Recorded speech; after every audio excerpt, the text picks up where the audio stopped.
The Guild is Maximum Lawyers' community of legal entrepreneurs who are taking their businesses and lives to the next level. As a Guild member, you'll build relationships, be held accountable, and learn strategies specifically designed to get you unstuck and accelerate your plan for growth. Members are also granted exclusive access to masterminds hosted around the country. Our next event is coming up, and we're heading to Scottsdale, Arizona. There's something truly magical about the power of these in-person connections where real-time breakthroughs happen. Picture this. You're surrounded by like-minded law firm owners tackling your business and mindset challenges together. The energy is electric, the insights are transformative, and the results are game-changing. Investing in yourself is the best decision you'll ever make. The knowledge, strategies, and breakthroughs you'll gain are priceless assets that will supercharge your practice and propel you forward. Join the Guild and secure your ticket to Scottsdale at the best possible price by visiting maxlawevents.com. Run your law firm the right way. This is the Maximum Lawyer Podcast. Your hosts, Jim Hacking and Tyson Mutrux. Let's partner up and maximize your firm. Welcome to the show. Welcome back to the Maximum Lawyer Podcast. I'm Jim Hacking. And I'm Tyson Mutrux. What's up, Jimmy? Oh, Tyson, it's a rainy Tuesday here in St. Louis. I had to do my exercise this morning on the treadmill because it's so gross and muggy out. We got that hurricane coming up from Florida. Yeah, it was really muggy. I wanted to sit outside last night, and we did for a little bit. It was just muggy and humid and awful, and it's been hot lately. But this weekend is going to be great. The weather's going to be nice and cool. It's going to be awesome. Well, I took a mental health day yesterday. I did a little bit of work, but I did it all around the pool all day. So I feel recharged and ready for today. Nice. I look forward to in a few weeks having that pool and be able to do the same thing. So I'm excited about it. Well, you want to go ahead and introduce our guest? Yeah. So our guest today is Jan Newman, and she is a coach for lawyers and executives, which I find fascinating. I think it's an amazing industry. I think it's really, really cool. And as you know, I've used Jason Selk in the past. You know, he's a coach, I'd say, for executives, not just lawyers. And so I think, Jan, what you all do is really fascinating. I think it's really helpful as well. But do you want to talk a little bit about your business and how you got into this? Sure, yes. So I was actually a lawyer for 7 years. Went from regional law firm to big law. I think that's all caps in quotes. And, you know, I think I was fortunate that my career, I actually enjoyed my last position in big law better than any of my other ones. So I was at a firm that I really liked, but I just it never connected with me. I loved the client work as far as just, you know, relating to clients and all of that, but it just never did it for me. So I had always been interested in human behavior and neuroscience and psychology. And so I ended up leaving to get a PhD. And so I think actually, you know, it was interesting. I was pursuing my PhD. I was, you know, just doing my stuff. And I had an attorney contact me to see, hey, you have a law degree, you've been in big law, and now you know something about, you know, psychology and behavior. Do you do coaching? And I was like, well, I've never really thought about that, but that seems like a good idea. I wish I could have found a coach that knew something about being a lawyer when I was a lawyer. So I actually kind of got into it by a client's suggestion. And then really, you know, I think it's my favorite population to work with because it's another version of me. So I get it. And I can remember what it was like to not have anybody to get it, you know, when you're trying to explain what it's like to practice law and someone says, oh, you know, I think your job's just taking too much of your time. You should probably quit.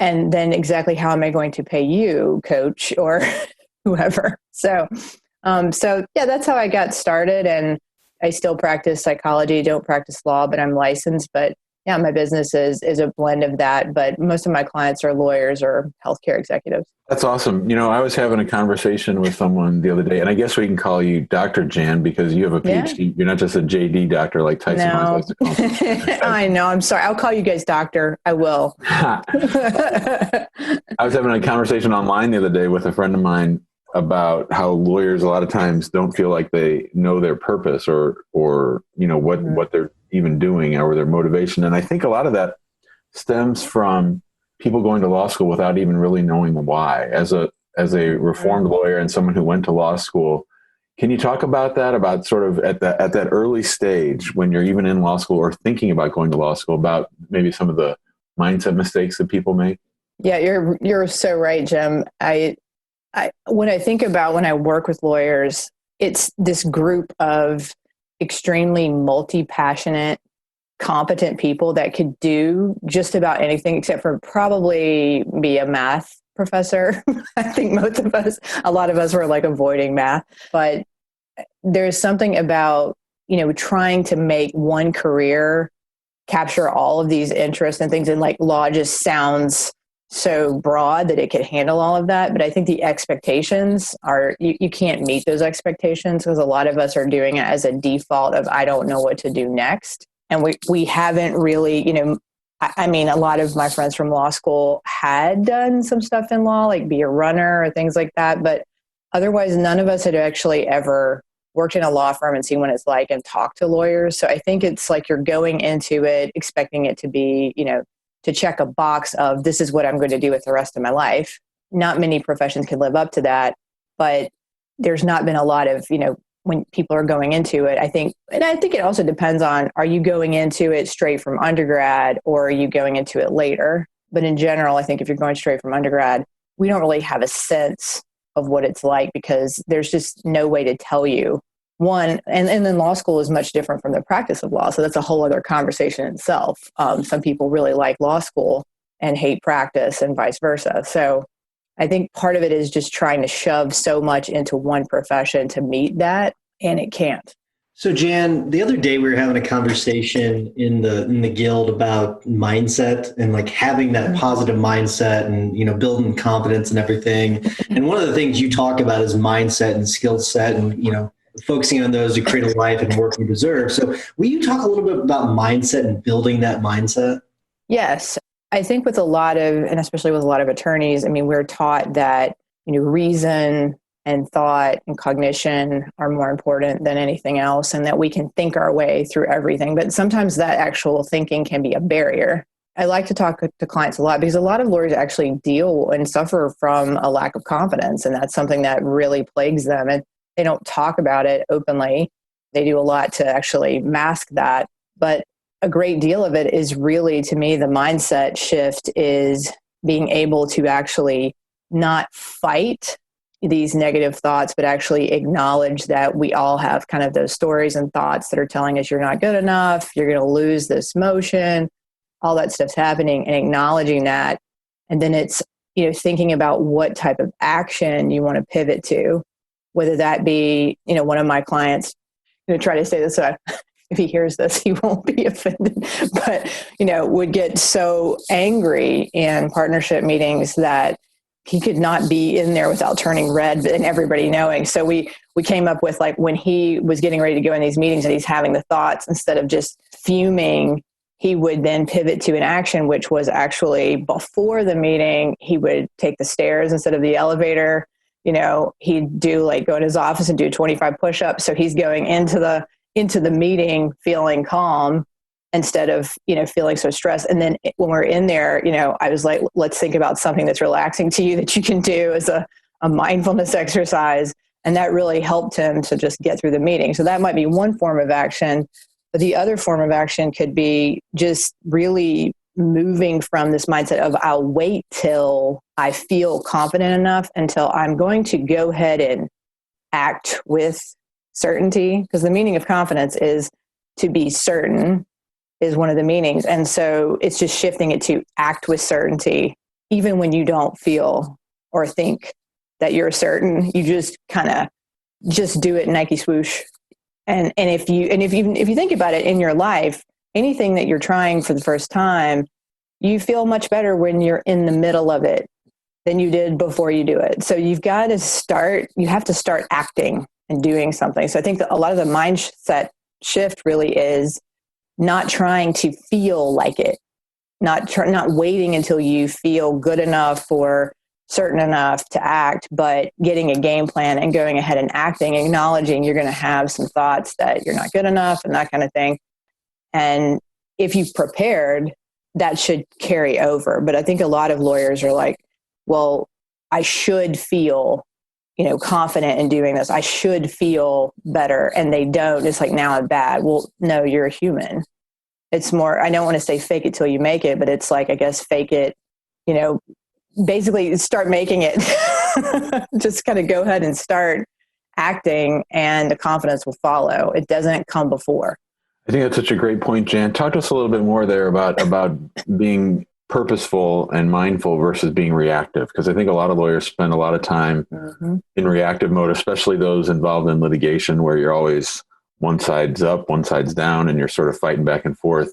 I really like that example that you said about the guy doing his push-ups. Talk a little bit about sort of that making a decision before you get into the problem, if that makes sense. Right. Yeah. So I think it's, one of the places I start a lot with lawyers, and even I work with some physicians, and even though they know a lot about neuroscience, they have to have a reminder of this. But just remembering that, what we call emotion is really physiological arousal that's typically geared towards safety and survival.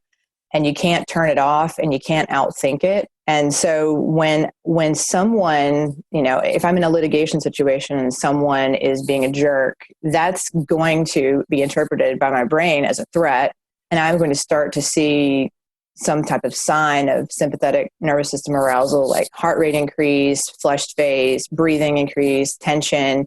And that's a sign that my body is now reacting, and I have to deal with that. If that gets too intense, I'm compromised, because what then follows is confused thinking, tunnel vision, literally, and cognitively. You focus on the problem and you can't see, anything else. And so, for that client in particular, we had to deal with that because he could not really take in other input. So when he was in those meetings, if there was a partner who he really liked, who was making a good point, he could only focus on, the negatives. So I think it's first recognizing that you have to address how your body is reacting, and you're not going to be able to think your way out of it and be like, oh yeah, Jan, you need to just ignore him. It's going to be fine. It's more like, okay, this is stress. I'm feeling stressed. I've got to deal with that. It's not getting better. So I'm going to have to stand up, walk around. Maybe before that meeting, I could front load my, emotion regulation by doing some exercise. I do push-ups all the time between clients. I learned that from actually working with teenage boys. So, so that was something they would tell me, like, you can do this, like, Dr. Newman, if you can get to do 25 push-ups, you can do that and feel better. And I was like, oh man, you're right. I just got to get to do 25 push-ups, but if I can do that, I'll feel better. But I think it's just dealing with the biology.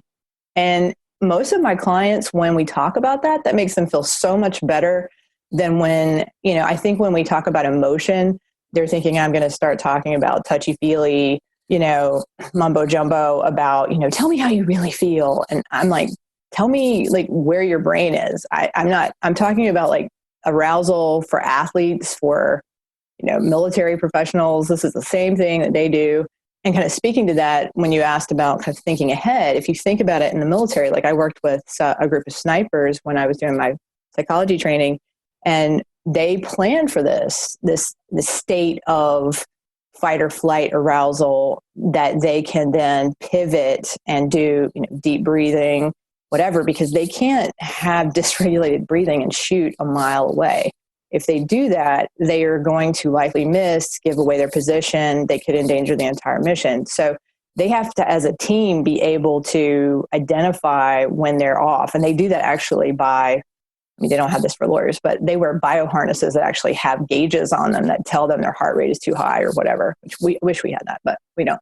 But that is why they then have protocols. They have overlearned procedures and protocols so that when they are in a fight or flight or very tense situation, they can then pivot to that without a lot of thought because they've already thought about it. So I think for lawyers, that would be recognizing that you are not above the law of nature, so to speak, from neurobiology, that you do get stressed and you do get this threat reaction. And if you can pause, take a breath, potentially plan ahead, and you've prepared, all you've got to do is really get that emotion regulation down. And then you can pivot to, that prefrontal cortex that's going to help you where you've prepared for your case. But I've seen that a lot with lawyers where, I've been involved in mediation and saw like a lawyer insult another lawyer. And this other lawyer is just so focused on the insult. And I'm like, this guy's just messing with you. He doesn't really have an argument. This is just, let me poke the bear until the bear loses it, So I think it's really remembering that you really want to go from reacting to responding to whatever that stimulus is. If it's a jerk partner, if it's a judge, if it's whatever that is making you, upset, reactive, then you've got to be able to pivot to that other side, which is responding with that prefrontal cortex part of your brain. That's such good advice. And Jen, what you can't tell is I'm wearing a bio harness right now. That's so cool. Yeah, you just can't see it. That's right. That's our new product for lawyers, bio harnesses for lawyers. Right, right under your suit. They're really cool looking. Yeah, absolutely. So it's really interesting. So we send this questionnaire to our guests before the podcast, and you use a phrase that really is, I'm stuck on it, work-life integration, right? I don't know what to call it, but balance is not it. Yeah, balance is not it. So, but it's work-life integration and burnout issues, right? So I want to talk about the burnout part of it though. Okay. Because I was fascinated by the use of integration in work life. Because I think it is more of an integration as opposed to a balance. That's hard to do. But with burnout and then the secondary trauma dealing with difficult situations in life, will you talk about that part of it and actually having to deal with that? Because that's something that we talk about on a daily basis. Will you talk about dealing with that?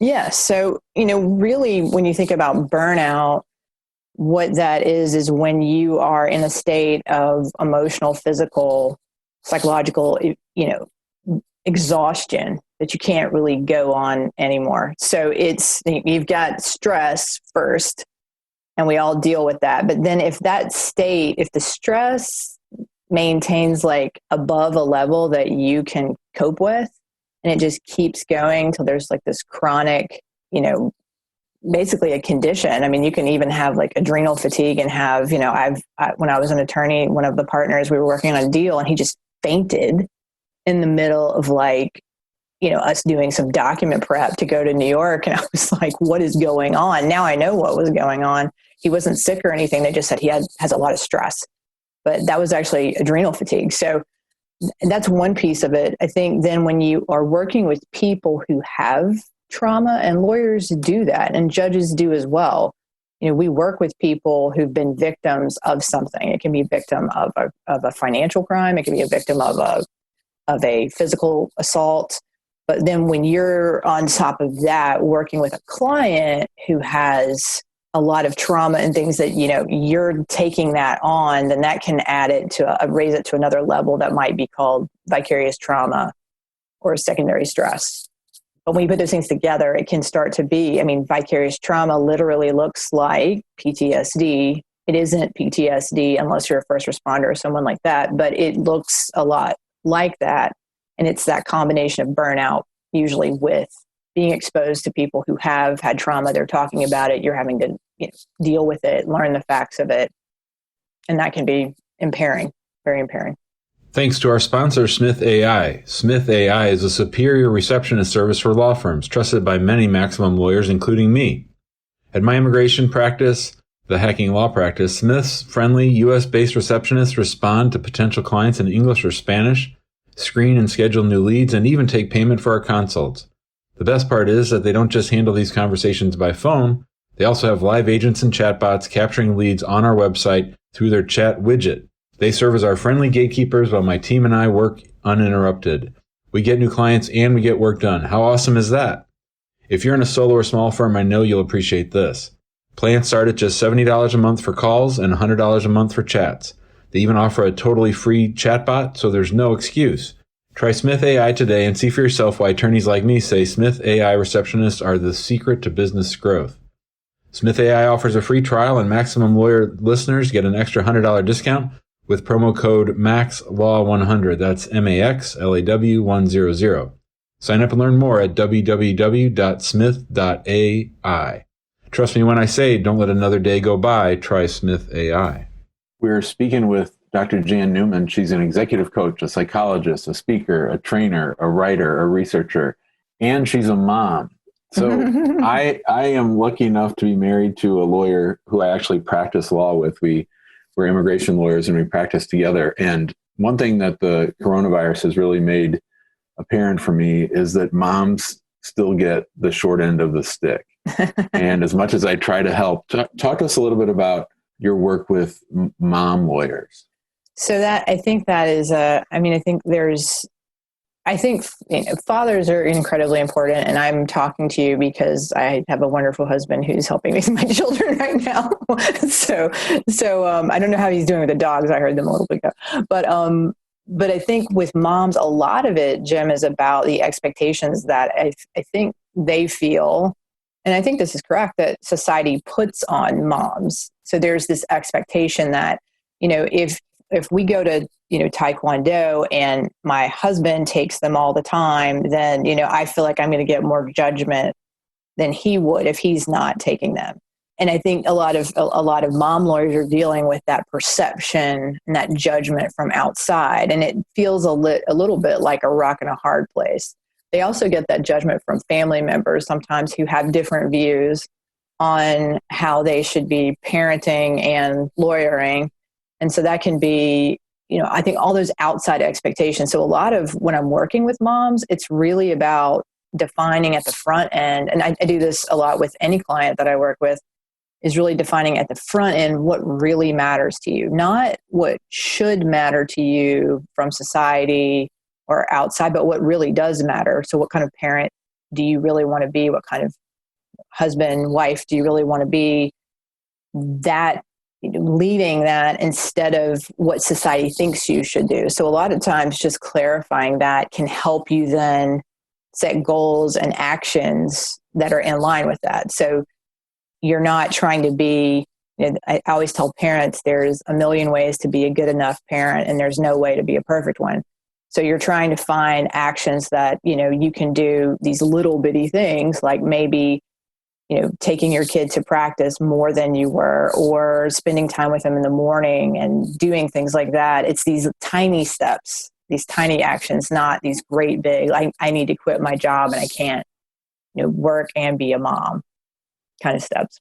So Jan, I want to talk a little bit more about working, I guess, with you. So let's say if someone were to hire you to help them out, what's that process like? Well, typically, it depends on the person. I mean, I work with people who I think are in different places. Like a lot of times with attorneys, it's either lawyers who think they might want to get out of law, so they're not sure if they do or not, or they want a different position in law, like maybe they're big law, they want to go in-house, that kind of thing. Some lawyers come to me with already knowing, I'm done with this and I want to get out now. I'm terrified. How do we do that? So it looks different depending on where they're at. But typically the first part of it really is identifying what they want. Because back to Jim's earlier question about how do we end up getting into law school and not really thinking, we don't do it with the end in mind. We don't think about when we're 24, what the lifestyle is that we want to lead. And so a lot of what I'm doing at the front end is what kind of lifestyle do you want? What matters to you? And that's typically in the domains of work, relationships, and you personally, like your personal health, personal growth, those kinds of things.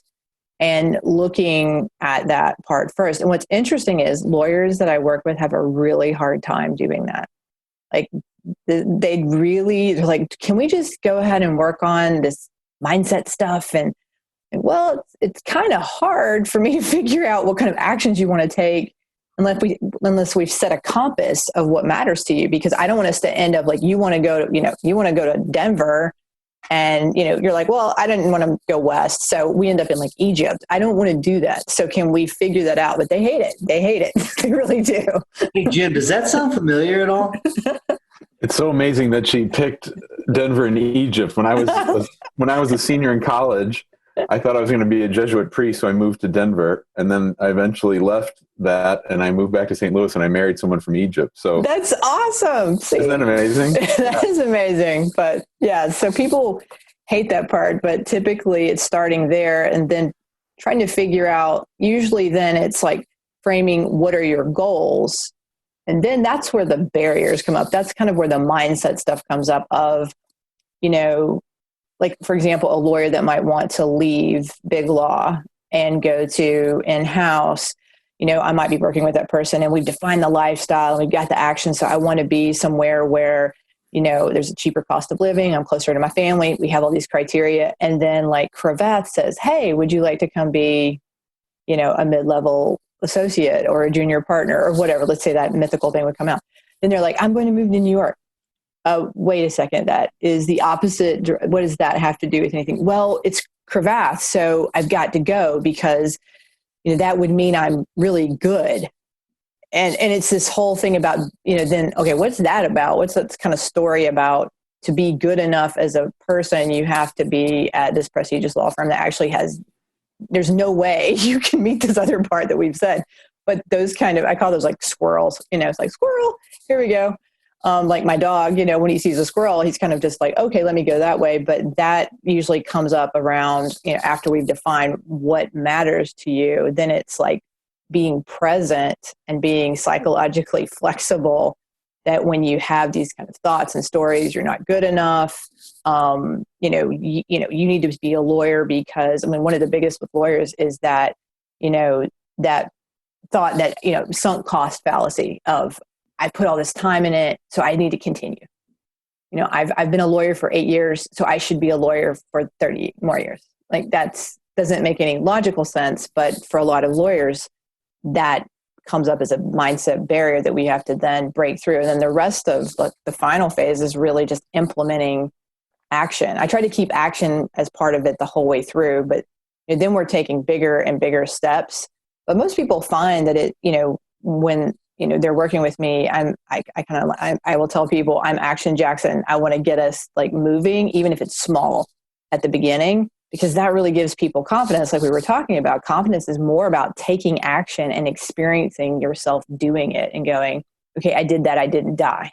Okay, now I can take another step and another step and another step. It's not waiting for this big, I think when people talk about leaving law, they're like this calling, and there'll be like a light that will shine on and go, here's where you go. And it's not like that. It's experiments. I tell people that, like, think more like a scientist than a judge.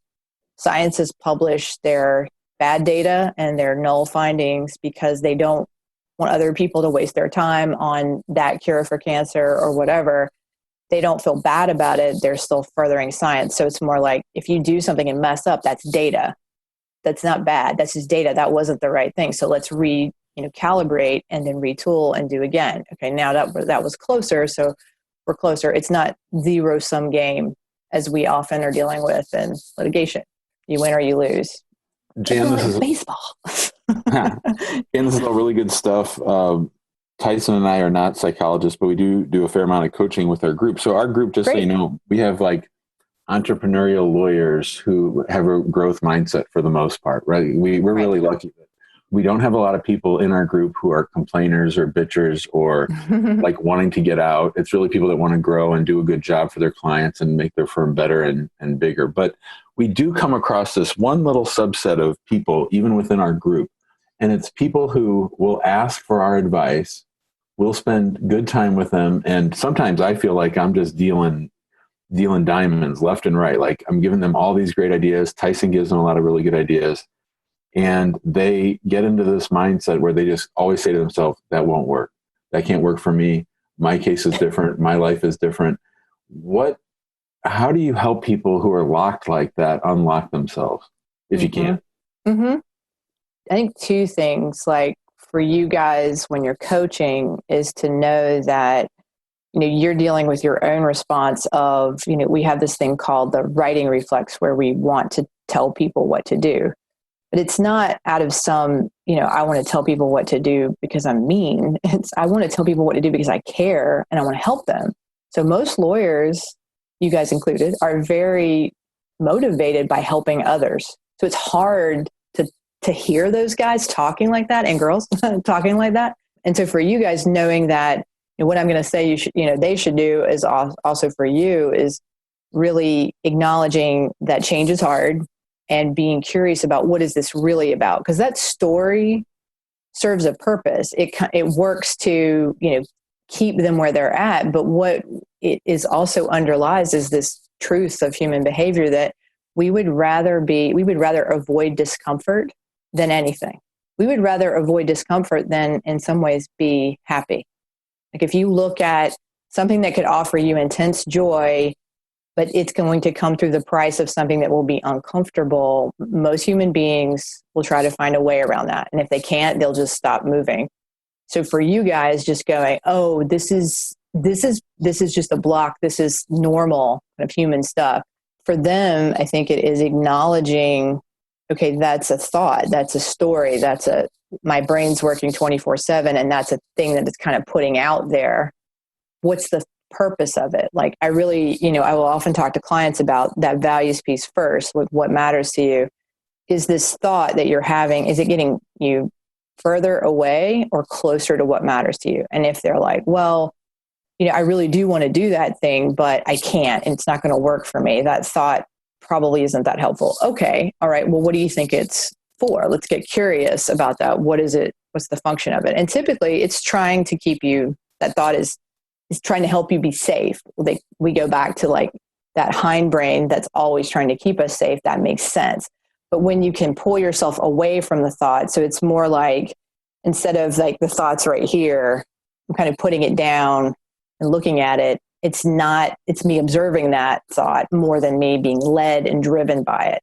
But if the research indicates that if you try to tell people to get rid of a thought, it actually makes the thought worse. So when you say don't think like that, that thought suppression actually activates that kind of process and keeps it going, because we have a default negativity bias. Because if you think about it, we're not descended from people who went like, oh, look, it's a saber-toothed tiger or whatever. Let's just like make peace with it. We're descended from people who were nervous and ran and, freaked out. So we have a negativity bias. It's more like just acknowledging that instead of locking into it and then pivoting towards some type of action, even if it's small. It doesn't have to be the big thing. So I think a lot of times it's in helping people break that down. If that one thing feels like too much, can we break it down into a smaller step? Do an experiment. How did that go? Do you want to retool? Do you want to up the intensity? Do you want to lower the intensity? Just do an experiment with it. But the thoughts are really, they're going to be there. So I tell clients often, like, can we just like put that in your messenger bag or your backpack and just take it with you? Just like while you're doing this speech, can you just take that with you and just acknowledge it's going to be there, and do it anyway? This is fantastic. We're actually, Jim and I are actually messaging back and forth about how great you are. I'll be honest with you. This is one of my favorite episodes already. So we've been doing this for 4 years. So that's so nice. You clearly know what you're talking about. You're very good. We do have to wrap things up, unfortunately. That's okay. But before I do, I understand that you do have an offer for the listeners. And so I just want to have a chance to talk about that for a second before. Yes. So I was going to offer to the first three, and I've done this before and I extended it to 5. So we'll just say 5 people who contact me, that I would offer a 45-minute free coaching session. I typically, if I'm doing a consult, it's only 20 minutes. So I'm doing a full session and offering that to your listeners for the first 5 that contact me. All right. How do they get in touch with you? Website, email? Yeah. So I will, I was going to make sure that you guys had that for the show notes, but my email is jan@drjannewman.com, which is pretty straightforward. And that's my website as well. And that would be the best way to contact me. And I also thought I might send you guys some resources that could be helpful that a lot of my clients use. So you'd have that, some books, podcasts, those kinds of things. Not podcasts, never podcasts. Never podcast, right. TED Talks. There we go. I think she's gonna get about 20 people reach out to her at least. And then I'm gonna have to just do like random things like, who's your favorite football team? If you say somebody that's not in the SEC, I'm not listening to you. You also have jannewmancoaching.com. Yes. So I do want to wrap things up. I do want to remind everyone to go to the Facebook group, get involved there. We also have this little thing called the Guild that we're doing. And so if you're interested, go to MaximumLawyer.com. And if you don't mind taking just a couple seconds, giving us a 5-star review, we would appreciate it. Jimmy, what is your hack of the week? So Tyson, my hack of the week is actually for you and for the other members of Maximum Lawyer who have young children. I read about it on Twitter yesterday. I thought it was a great idea. So there's this guy. He has a 0-year-old, a few-month-old baby, a 3-year-old, and a 5-year-old. And what he did is he created a Gmail address for each of them, and he emails them pictures and stories about what's going on in the family life, so that when they grow up and have their email address, they'll have all those emails telling them sort of stories from their past that they were too young to appreciate at the time. I thought it was brilliant. I like it. Very good stuff. Great. That's great. Jan, all right. We gave you a little bit of time to think about it. Do you have a tip or a hack for us? Yeah, I actually I read this in a research article and I've been trying it. So I read in a research article that to help with burnout, instead of looking and taking big vacations, you should be taking long, 3-day vacations, 4-day work week vacations, that kind of thing. So I've been doing that during the pandemic. We went on a short trip recently to the mountains and went hiking, and it just made such a big difference, because usually we save them up for these big vacations, but now we can't fly. So we've been doing that every month, and we went camping, that kind of thing. And so it really does help give you a shift, I think, with your environment, but you're not, when I was a lawyer, I can remember taking long vacations and then just never, it was like you get back and you're going, why did I go on vacation? So that's my tip for the week. That works.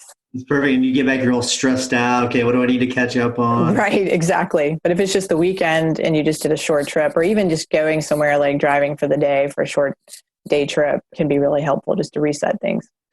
So last week I talked about, meeting with your bank to go over PPP, your forgiveness applications. Well, I met with my bank the other day and things have changed quite a bit. And so the application actually might completely change too. So my tip, again, it's actually to meet with your bank, but it's because things have changed again. So make sure that in case you filled out your application already and you just haven't submitted it, make sure you talk to them to make sure that your application or the actual form has not changed, because I've not looked yet, but by the time this episode launches or is published, it might have changed. So make sure that you've checked the application and that you're not using the old application. Jane, thank you so much for coming on. This has been a lot of fun. I've learned a lot. You clearly know what you're talking about. So thank you so much. You're welcome. Thanks, guys. I appreciate it. Thanks, Jan. That was great. See ya. Thanks for listening to the Maximum Lawyer Podcast. To stay in contact with your hosts and to access more content, go to MaximumLawyer.com. Have a great week and catch you next time.